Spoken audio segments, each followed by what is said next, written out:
Trabajo final del curso Deporte y Política por Ajipo Olivera Kevin, Gamboa Picking Daniel, Peña Condenso Dilcer y Roca Huarcayón. En esta presentación final desarrollaremos un análisis profundo sobre el racismo en el deporte, no solo como un acto de violencia individual, sino como parte de un sistema estructural que afecta a miles de atletas en el mundo. Para comprenderlo, conectaremos la teoría académica con un caso reciente ocurrido en Perú, la discriminación sufrida por el futbolista Eric Castillo. Veremos cómo intervienen los medios, las estructuras deportivas, la cultura de las hinchadas y también cómo este problema se relaciona con movimientos globales como el Black Lives Matter.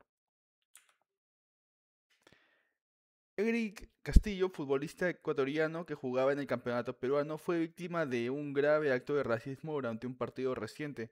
Mientras se retiraba del campo, un grupo de hinchas le lanzó insultos abiertamente racistas, por eso de su color de piel y utilizando expresiones humillantes que reproducen estereotipos coloniales y discriminatorios. El incidente fue registrado en video y rápidamente se difundió en redes sociales, generando indignación nacional.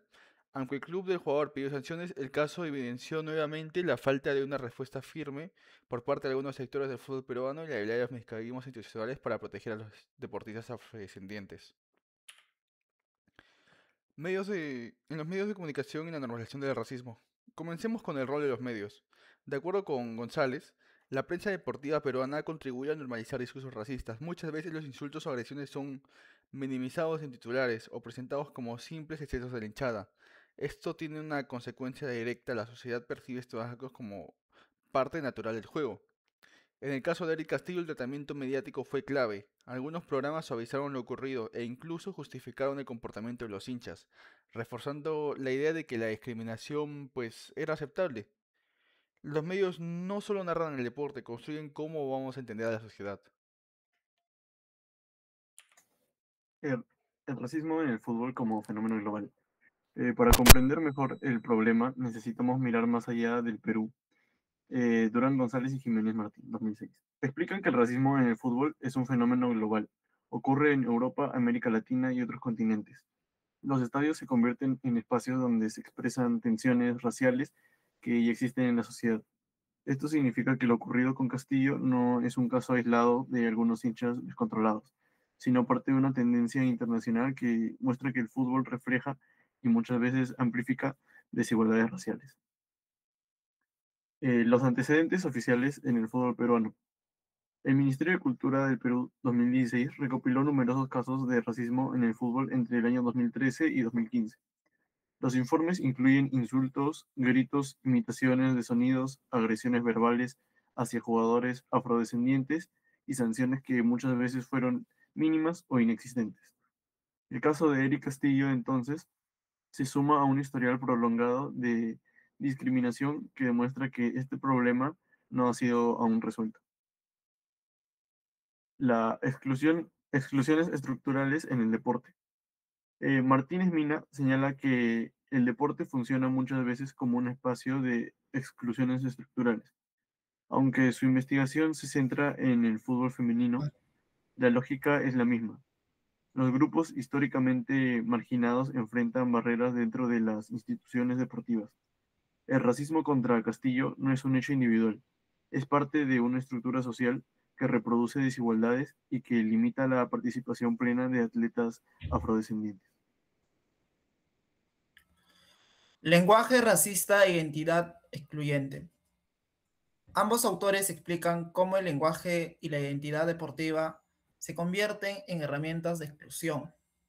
Según Loón, en el año 2021, él explica que el raciolinguístico, la cual dice que el lenguaje racista no es una broma ni un impulso emocional, sino es un mecanismo que busca reafirmar jerarquías raciales, como humillar, excluir.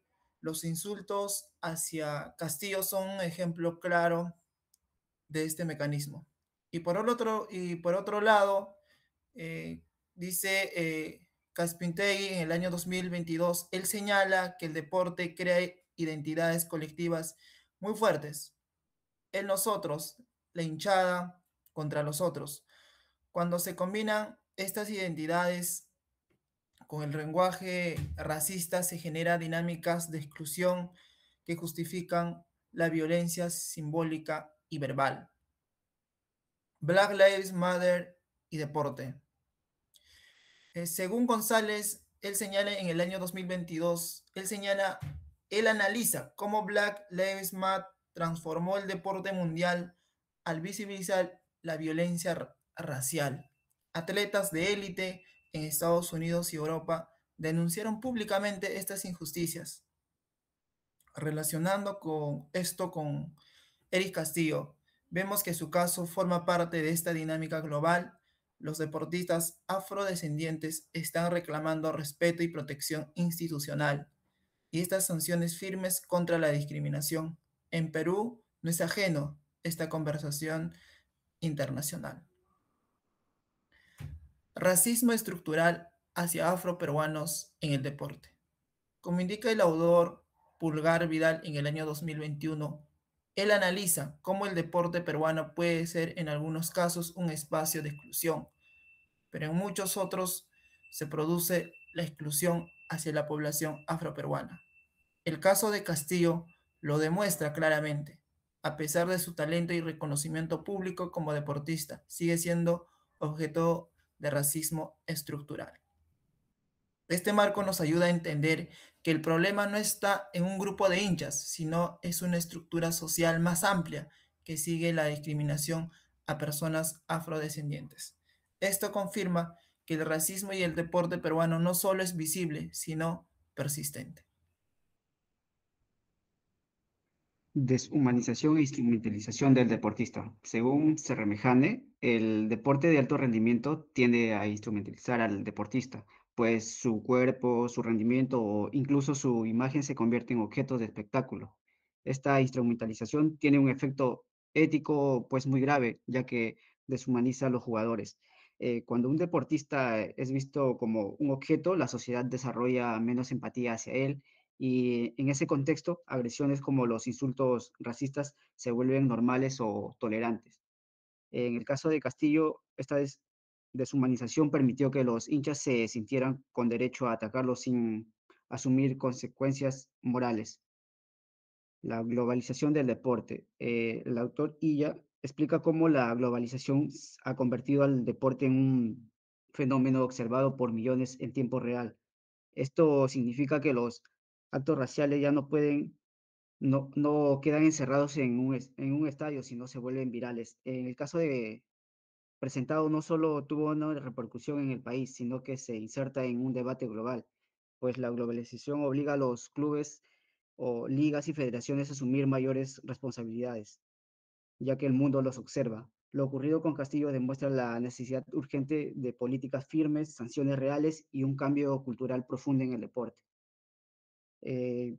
Bueno, para cerrar esto, concluimos que el caso de Castillo no es un incidente aislado, sino una manifestación visible de racismo estructural presente en el deporte peruano y mundial, pues los medios de comunicación, las instituciones, los hinchas y los discursos culturales contribuyen a esto, a mantener este sistema, pero también existe una oportunidad como los movimientos globales, estudios académicos y denuncias públicas, los cuales están logrando que estos casos no pasen desapercibidos, ya que el deporte debe ser un espacio de igualdad, respeto e inclusión, y transformar sus estructuras es un desafío urgente y necesario.